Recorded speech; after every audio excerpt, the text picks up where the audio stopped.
Israel, hidup di sini sentiasa terancam serangan. Ini mempengaruhi setiap kebiasaan. Rakyat tahu lokasi pelindungan terdekat. Mereka memantau notifikasi, air, kit pertolongan cemas dan pengecas sentiasa tersedia. Pemeriksaan beg di pusat beli belah adalah rutin. Ronda di jalanan tidak lagi mengejutkan. Di bandar Israel, masa mencari perlindungan sangat singkat. Berhampiran sempadan, ia lebih pendek. Israel hidup dengan disiplin ini setiap hari. Ini kerana ia benar-benar menyelamatkan nyawa. Bentuk Israel yang sempit dan memanjang menjadikan banyak jalan mudah disekat. Kawasan sempadan pula sensitif kepada ketegangan. Jambatan dan terowong direka untuk lencongan dan evakuasi. Kawasan baharu dirancang agar bilik perlindungan mudah dicapai. Wilayah Palestin sekitar dan di dalam memerlukan peraturan serta pos pemeriksaan. Israel perlu mengambil kira geografi dalam keputusan harian. Ini termasuk lokasi tadika, juga pengurusan trafik, dan arahkan orang ketika kecemasan.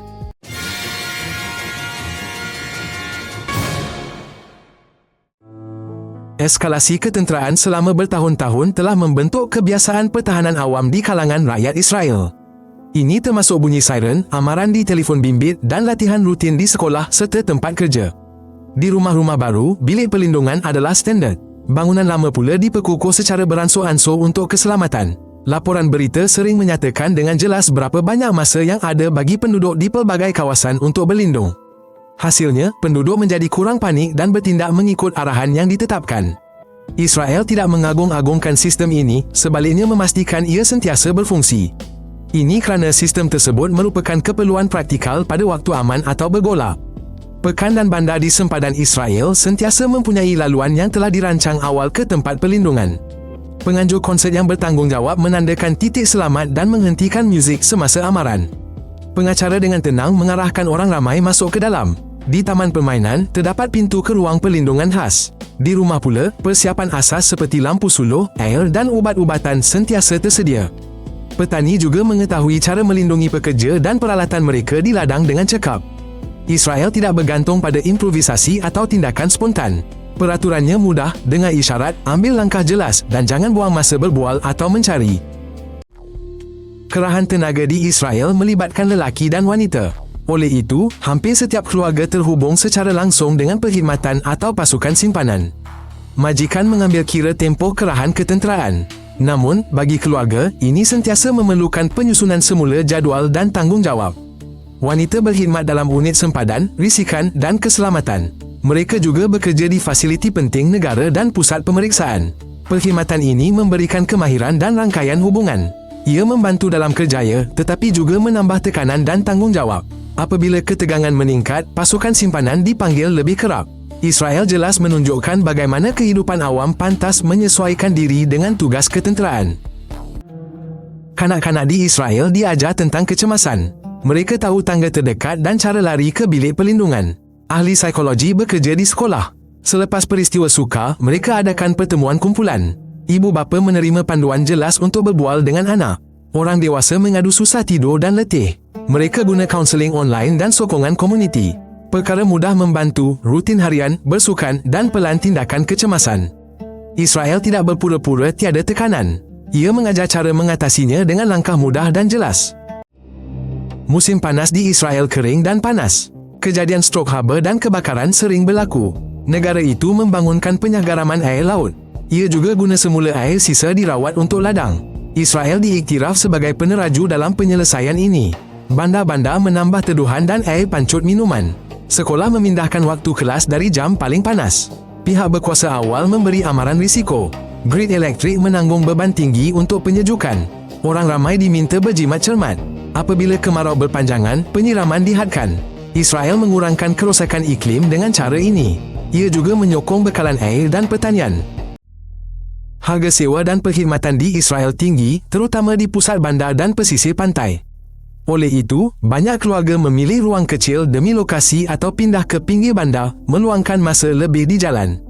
Di satu kota, kawasan elit bersebelahan rumah sederhana dengan infrastruktur usang. Makanan, telekomunikasi dan aktiviti anak-anak sangat membebankan bajet. Israel menyokong pertumbuhan taman teknologi, gaji di sana lebih tinggi. Jurang pendapatan makin terasa. Ada yang naik ke heritage, yang lain kekal dalam perkhidmatan. Di Israel, startup, pusat sains dan pejabat syarikat antarabangsa menarik jurutera dan penyelidik. Sektor perkhidmatan tempatan pula dengan gaji yang jauh berbeza. Di satu jalan, anda dapat lihat pejabat baru dan kedai sederhana dengan pendapatan pekerja yang rendah. Program kerajaan cuba meluaskan akses pendidikan dan latihan semula. Namun keluarga tanpa simpanan sering tiada masa atau wang untuk belajar lama. Israel giat membangunkan ekonomi teknologi. Namun manfaatnya tidak diagihkan secara sama rata dan ini jelas terlihat dalam perbelanjaan harian. Tempoh protes besar-besaran di Israel bukan perkara asing. Mereka berdebat tentang peranan mahkamah, tentera dan agama. Jalan raya utama disekat dan orang ramai berkumpul di dataran. Perniagaan bimbang akibat ketidakpastian. Keluarga pula berusaha menghantar anak dan tiba di tempat kerja tepat pada masanya. Walaupun begitu, perkhidmatan awam, pengangkutan, sekolah dan hospital terus beroperasi. Ini berlaku walaupun ketegangan perdebatan tinggi.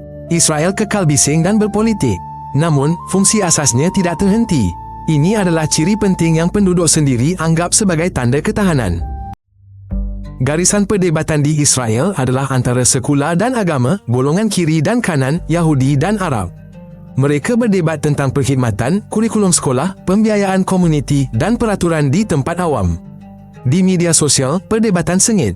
Dalam kehidupan seharian, ramai elak cakap politik agar tidak bergaduh dengan jiran atau rakan sekerja.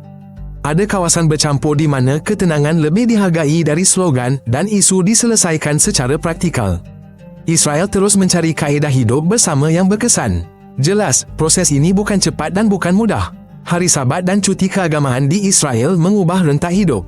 Sesetengah kawasan tutup kedai dan kafe, pengangkutan terhad. Di tempat lain, hidup berjalan hampir biasa. Beberapa bandar menyediakan van percuma hujung minggu.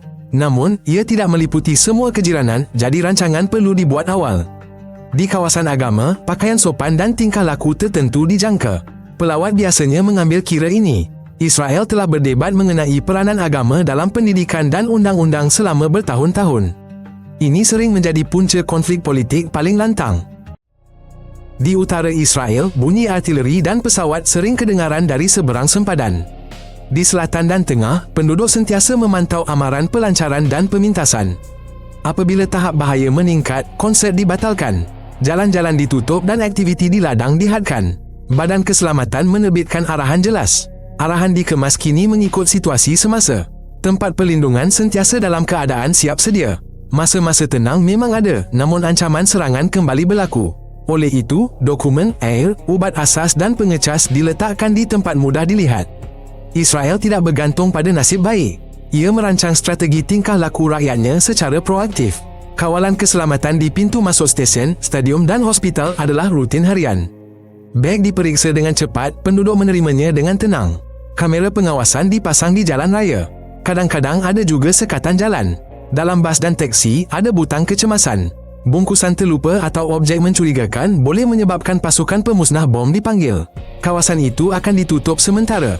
Jiran-jiran menyimpan maklumat hubungan masing-masing.